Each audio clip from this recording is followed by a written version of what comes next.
Welcome to Fact Fragment. Now, I'm your host, an AI, actually chosen by Fact Fragment, specifically for, well, clarity, precision, and hopefully an engaging delivery. And today we're really getting into something quite complex. We are. It's about the changing dynamics between religion, secularism, and the state, especially now, with the world becoming so much more religiously diverse. Definitely. And our discussion today, it's grounded in quite a bit of academic work and also, importantly, data from the Pew Research Center. Right. So our aim for this deep dive is really to unpack the big shifts happening in religious belief and practice globally and specifically in the U.S. And also to explore how these shifts are sort of pushing against or challenging our older ideas about what secularism even means. Exactly. So where should we start? Maybe the global picture. Sounds good. The scale is frankly massive. If you look at the data, say from around 2010, something like 8 in 10 people worldwide identified with some kind of religious group, over 80%. That's huge. But what about those who don't? Well, that's the interesting flip side. The religiously unaffiliated people who don't identify with any religion, they actually form the third largest group globally. Wow, okay. So not insignificant at all. Not at all. It signals a really major shift in the global religious makeup. Okay, so let's bring it closer to home then, the United States. The changes seem, well, pretty dramatic here too. Oh, absolutely. Pew Research data looking at the period up to 2018-2019 shows Christian affiliation dropping to about 65%. Down from 77% just back in 2009. That's a 12-point drop in about a decade. Pretty steep. And at the same time, you mentioned the unaffiliated. Right. The knowns, as they're often called. They've seen a big increase. Went from 17% in 2009 up to 26% by 2019. So nearly a third of that growth replacing the drop in Christian affiliation. And are these knowns all atheists? No, not at all. That's a common misconception. The growth is spread across atheists, yes, but also agnostics and a really large group who just say their religion is nothing in particular. I see. And within Christianity itself, are there specific groups seeing bigger declines? Yeah, the data breaks that down too. Both major branches have seen drops. Protestant identification fell from 51% down to 43%. Okay. And Catholicism also dipped from 23% down to 20%. Meanwhile, you see some, albeit modest, growth in non-Christian faiths in the U.S. This isn't just about what people believe, though, is it? It's also about practice, like going to church. Exactly. That's another key trend. Regular worship attendance, let's say, at least once a month, is actually now less common than attending only a few times a year, or even less often. So even among those who identify with the religion, the level of active participation seems to be changing. It suggests a shift, yeah. Maybe a different kind of connection or less connection to the traditional institutions. And is this happening everywhere, or just in certain parts of the country, or among certain groups? That's what's so striking. It's really broad-based. The decline in the Christian share, the rise of the knowns, you see it across different racial and ethnic groups, genders, regions, education levels, even political affiliations. Really, even across political lines. Yep. And age is a huge factor. There's a very significant gap between older generations like baby boomers and millennials when it comes to religious affiliation and attendance. So we're not just talking percentages here. Are the actual numbers of people changing? Yes, and that's crucial. Pew's research suggests it's not just the proportion. The actual number of adults identifying as Christian has decreased. While the number of unaffiliated adults has gone up significantly. So it's a real demographic shift in absolute terms, too. It's good to know this isn't just one survey finding this, right? You mentioned other sources. Correct. These trends line up well with what other major surveys, like the General Social Survey or GSS, have been finding over the long term. It adds confidence to the findings. We're seeing shifts within specific communities, too, aren't we? Like among Hispanic Americans. Yeah. Yes, that's another notable trend. Historically predominantly Catholic, we're now seeing a decline in Catholic identification among Hispanics, and again, a corresponding rise in those identifying as religiously unaffiliated. But let me just clarify something. For those people who do still identify as Christian, are they attending services less often? That's a really important nuance. Actually, no. The rate of religious attendance among those who self-identify as Christian has stayed relatively stable. Okay, so the overall drop in attendance we talked about is mainly driven by the fact that there's just a smaller percentage of the total population identifying as Christian to begin with. Got it. That makes sense. Now, you touched on surveys. How we collect this data, does that matter? It certainly can. There's always discussion about methodology. Traditionally, a lot of this was done via telephone surveys. Now there's more reliance on self-administered online surveys. And that could change the results. Potentially. Some researchers think online surveys might reduce social desirability of bias, the tendency for people to give answers they think are more socially acceptable. Someone might be more likely to say they're unaffiliated online than to an interviewer on the phone, perhaps. Interesting. So, okay, we have this shifting religious landscape. Fewer Christians, more nuns, changing attendance patterns. This must have implications for society, right? For the public sphere. Absolutely. And that brings us to this idea of the post-secular public sphere. It's a term used to describe a situation where religion, after maybe a period of being seen as mostly private during secularization. It kind of reemerges into public discussion and influence. Exactly. And thinkers like Jürgen Habermas have weighed in on this. He suggests a post-secular society needs a kind of mutual learning process between religious perspectives and secular perspectives. He sees secularization not as one side winning, but maybe as a cooperative venture where both have to adapt. So how does that work in practice? What does Habermas propose? Well, he talks about an ethics of citizenship. It involves recognizing that religious traditions can be valuable sources of moral insight, cultural knowledge. But the state itself needs to remain neutral. Right. State neutrality is key.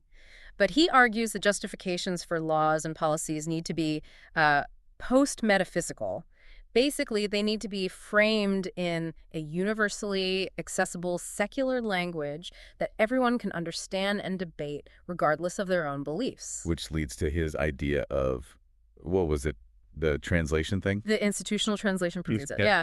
The idea is that religious citizens, when they're participating in the formal public sphere, like in parliament or legal arguments, they have a civic duty to try and translate their religiously grounded arguments into this shared secular language. So it's not a legal ban on religious language, but more like a political understanding. Precisely.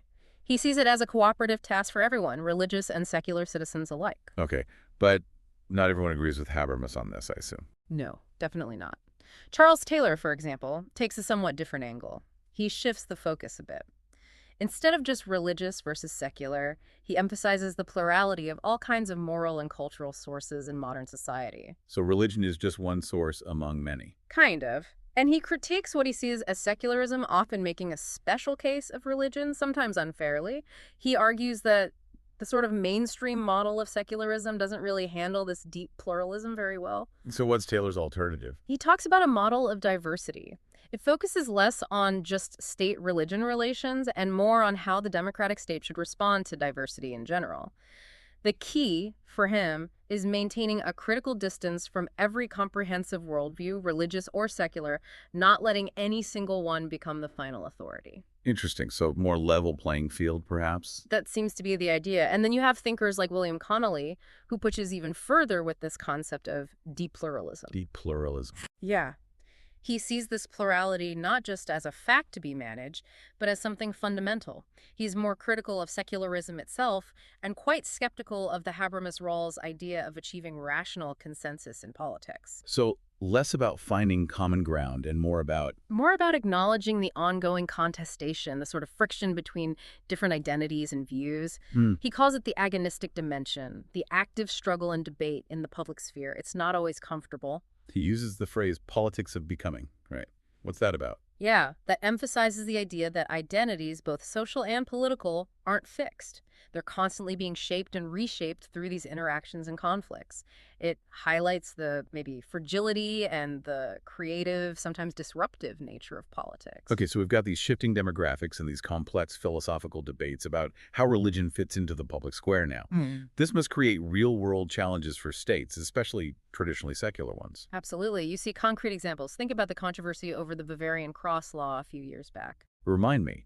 That was about putting crosses in government buildings. Exactly. Mandating crosses in the entrances of public buildings. Officially, it was framed not as a religious symbol, but as an expression of Bavaria's historical and cultural identity. But widely interpreted differently, I imagine. Oh, definitely. Many saw it as the state aligning itself with the dominant Christian culture, precisely at a time when society is becoming more diverse. It really highlights that tension. And it challenges that old assumption you mentioned that religion would just stay private. It does. That assumption, often underpinning secular states, is clearly being tested as religious expression becomes more public again. You hear talk sometimes about a crisis of identity in some European secular states. Is this related? It often is, yeah. Increased immigration, particularly non-Christian immigration, can put a strain on the traditional compromises or understandings that were worked out between the state and the historically dominant religion. And it's important to remember secularism isn't just one thing, right? France is different from Italy, which is different from the UK. Crucial point. Secularism isn't monolithic. You have French laicite, which is quite strict about religion in the public sphere. Then the Italian model, with its concordat with the Catholic Church. The UK has an established church, but is generally quite tolerant. Very different approaches. So how are states trying to adapt? You mentioned Taylor's idea of principled distance. Right, or state neutrality. It's proposed as a response to this growing pluralism. The goal, Taylor argues, should be about upholding core principles like liberty, equality, fraternity for everyone. Meaning no special privileges for any particular worldview, religious or secular. Exactly. And ensuring that all spiritual families, as he puts it, have a say in shaping the society's identity and norms. There was another concept mentioned in the sources, inclusive secularism. Yes, that's Lorenzo Zucca's idea. He proposes a model trying to maximize religious diversity within a single legal and political framework. How does that work? Allow religious voices, But ultimately, the law itself needs to be secular and expressed in universally understandable terms. So, religious groups can participate in the debate, bring their perspectives, but the final output, the law, needs that secular justification. It really sounds like context matters hugely here. Immensely. You can't understand state-religion relations without looking at the specific societal factors, geography, demographics, the economy, the political history. It's never a one-size-fits-all situation. And that old idea of society just moving inevitably from religious to secular, that's kind of out the window now. Pretty much, yes.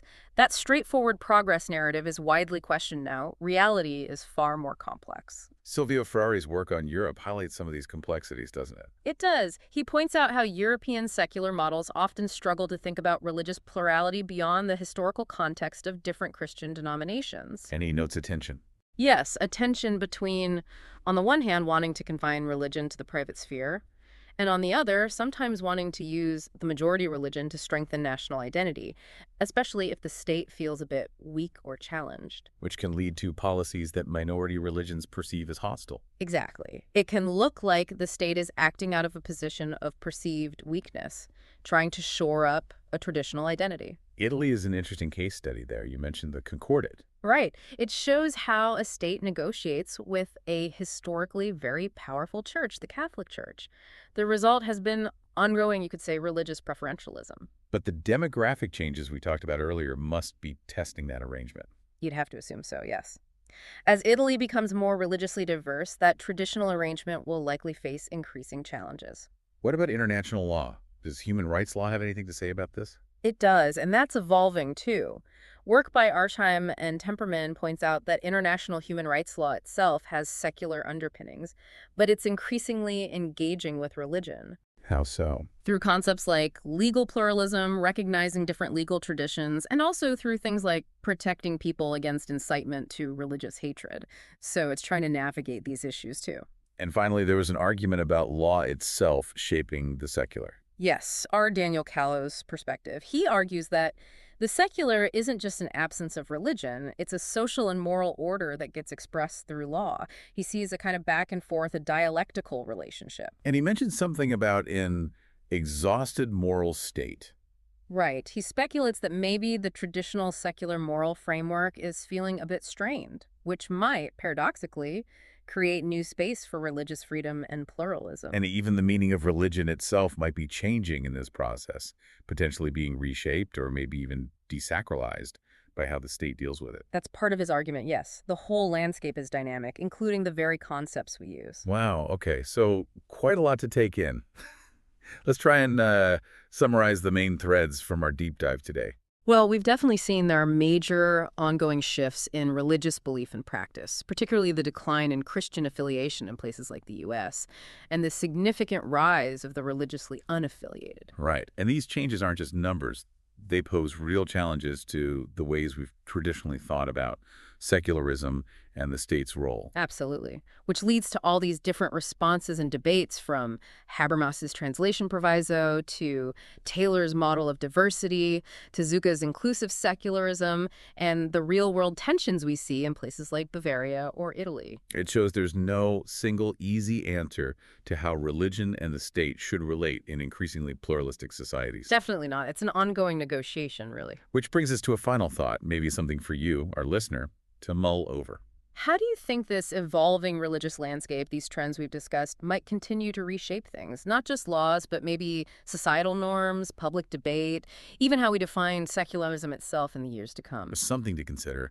Thank you for joining us on Fact Fragment for this deep dive. If you found this discussion insightful, we'd appreciate it if you'd like, subscribe, and of course, stay tuned for future explorations. And just a reminder, if you're interested in digging deeper into the sources we discussed, you can request the research papers via our website. Until next time.